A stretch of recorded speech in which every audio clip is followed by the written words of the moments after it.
I don't know how many times I've heard from religious people when I say I'm an atheist, and they respond with, "So you believe in nothing?" Many people say that they aren't religious, but they believe there is something bigger out there than us, affecting things. Many question how you can find wonder in the world if you don't believe in the supernatural. Of course, a person who believes in nothing is actually a nihilist, and no matter what you want to believe, there is still no evidence that anything beyond what science says exists.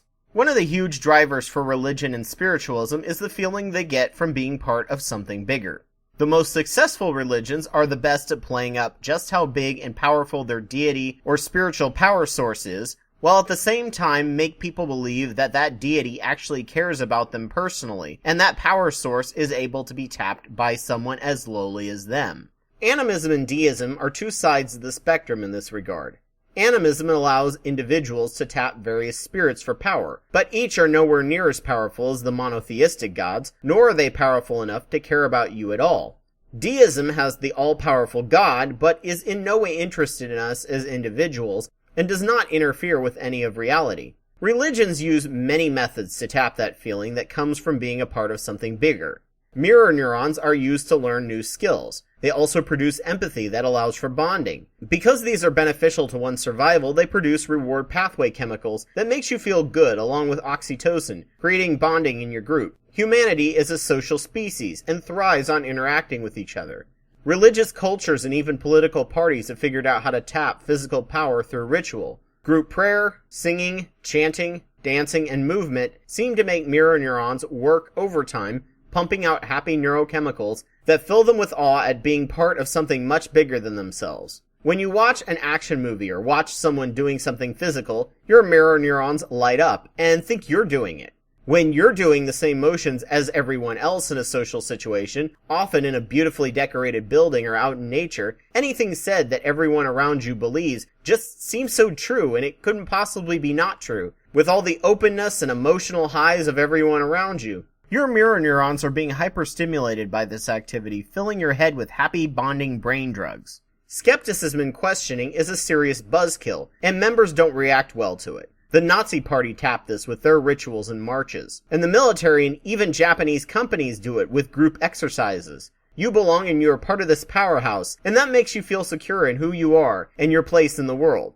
Great concerts also tap this mechanism, except they are often not recharged every week or so the long-term impact is not as sustained. As non-believers, we have to work harder to define our place in the world and have to use more complex, abstract ideas based on science and psychology to reach these same emotional feelings of being part of something bigger. That feeling is what drives us to keep learning, keep trying to ascertain the truth, keep working to redefine our place in the world.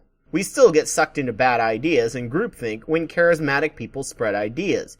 But because we only dabble in the power of mirror neuron drugs and aren't addicts, often, we can break that groupthink much more easily and question if something our group agrees on is actually real and true. It sucks to come down from and be a buzzkill, but you know doing it will lead to even better emotional results later on down the road, even if the crash feels bad right now. Japanese aesthetics has a concept called Yugen, which roughly translated means the emotional euphoria one gets when one realizes the vastness of the universe, while at the same time realizing their place and connectedness to that universe. It is a truly emotionally overwhelming and mind-blowing and humbling, yet incredibly personal as you know this amazing truth of reality and get how some aspects work together. Religious and spiritual people cannot even begin to imagine how we can enjoy life without supernatural beliefs. We take a much more difficult route and neurological pathway to get there, and occasionally do enjoy their method of socially and emotionally getting high the way they do. We have more variety in how we get that feeling, and if we have to be a buzzkill, there are other ways to get that feeling again. We are a part of something bigger. It's just 100% natural as opposed to probably imaginary like religion. Hey there, thank you so much for watching this video. If you liked what you saw from my channel, please subscribe and donate to my Patreon. If you have evidence to counter what I say, please provide it. If you would like to see what I was doing with this channel 6 years ago, please click the links on the screen. Thank you so much.